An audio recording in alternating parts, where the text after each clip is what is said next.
आजमगढ़ में 14 फरवरी की रात को शहर के सिधारी थानांतर्गत नरौली में युवा प्रॉपर्टी डीलर की संदिग्ध परिस्थितियों में मौत के मामले में पुलिस ने बड़ा खुलासा कर दिया है।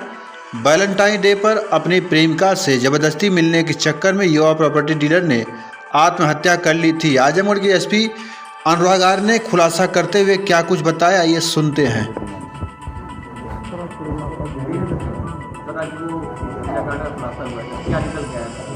थाना सिधारी अंतर्गत परसों रात में लगभग 9:30 बजे पुलिस को सूचना मिली थी कि जिला अस्पताल पे एक व्यक्ति जिसको सीने में गोली लगी है, उनकी डेड बॉडी आई है। इस संबंध में मौके पर सभी अधिकारियों के द्वारा मौका मुआयना किया गया। इस संबंध में एक धारा 302 के अंतर्गत वादी की तहरीर पर मुकदमा पंजीकृत किया गया था। इसके खुलासे के लिए 3 टीमें हम लोगों के द्वारा लगाई गई थी। आज इसका खुलासा हुआ है। इसमें यह पाया गया है सीसीटीवी फुटेज के आधार पर, मौके से मिली बाइक और गाड़ी के आधार पर और फॉरेंसिक टीम के एनालिसिस के आधार पर हम लोगों ने स्थापित किया है कि घटना हत्या की ना होकर आत्महत्या की घटना है। विफल प्रेम प्रसंगों के संबंध में आत्महत्या की गई। पूरा डिटेल्स इस केस के ये है कि जो मृतक है उनका लगभग 2 साल से ऊपर से एक महिला के साथ संबंध था। दोनों लोगों की आपस में बातचीत होती थी, लेकिन दोनों की 2020 में शादी होने के कारण दोनों के संबंधों में आपसी में दूरी हो गई। उसके बाद मृतक के द्वारा लगातार ये प्रयास किया जाता रहा कि वो इनसे संपर्क स्थापित कर सके। संपर्क स्थापित भी किया गया, लेकिन क्योंकि जो महिला थी वो विवाहित थी, उन्होंने कहा कि अब दोनों लोग विवाहित हो चुके हैं, इन संबंधों का कोई वास्ता नहीं रह गया है। ये प्रयास लगातार किया जाता रहा। इस साल जनवरी में मृतक के द्वारा जो कुछ फोटोग्राफ्स और वीडियोज़ के पास थे वो महिला के पति को भेज दिए गए और ब्लैकमेल करने का प्रयास किया गया, जिसमें महिला द्वारा ऐतराज़ किया गया। 14 तारीख को भी इसी प्रकार की एक घटना हुई, जब शाम के टाइम लगभग 7 बजे ये महिला के आवास के बाहर गए अपनी गाड़ी से और महिला को कॉल किया और मिलने के लिए और बात करने के लिए प्रेशराइज़ किया।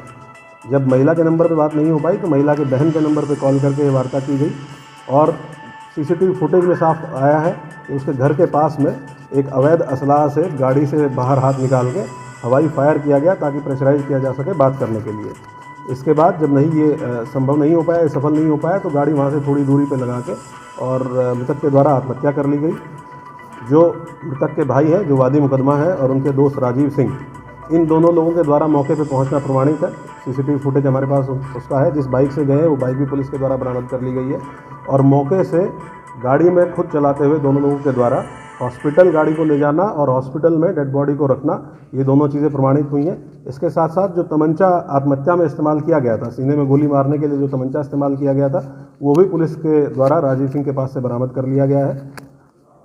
जो तहरीर लिखवाई गई थी उसमें पुरानी जो रंजिश है उनको दर्शाते हुए और नामजद तहरीर लिखवाई गई थी, क्योंकि ये एक झूठी सूचना इनके द्वारा पुलिस को दी गई। उसके साथ साथ साक्ष्य को छिपाया गया और साक्ष्य के साथ छेड़छाड़ करने की कोशिश की गई। इस संबंध में उचित धाराओं को तरमीम पुलिस के द्वारा किया गया है। एक अभियुक्त राजीव सिंह को गिरफ्तार कर लिया गया है, क्योंकि इनके द्वारा जिस तमंचे से आत्महत्या की गई थी उस तमंचे को अपने पास रखा गया और पुलिस से छिपाया गया और उसको ठिकाने लगाने के लिए प्रयासरत थे। तो इस प्रकार से इस पूरी घटना का पटाक्षेप हुआ है। जो लोगों के द्वारा ये कहा गया कि ये हत्या की गई है और एफआईआर इसमें दर्ज कराई गई, ये प्रेम प्रसंगों में, विफल प्रेम प्रसंगों के कारण आत्महत्या करना पुलिस की विवेचना में अब तक आया है। तो सर, जो मृतक का भाई है जिसने तहरीर दी थी, मुकदमा दर्ज हुआ था, उनके खिलाफ क्या कार्रवाई करोगे? इसमें गलत सूचना देने के संबंध में धाराओं को तरमीम करते हुए धारा 302 को हटाते हुए सेक्शन 201, 202, 203, 182 इन धाराओं को बढ़ाया गया है और उसी में से एक अभियुक्त को गिरफ्तार किया गया, राजीव सिंह, जो मौके पर गए थे और जो डेड बॉडी हॉस्पिटल लेके आए थे, और दूसरे अभियुक्त की पुलिस के द्वारा तलाश अभी जारी है। क्योंकि भाई के साथ भी कार्रवाई? बिल्कुल, जो झूठी सूचना दी गई है उसके संबंध में बिल्कुल कार्रवाई की जाएगी। राजीव सिंह है कौन?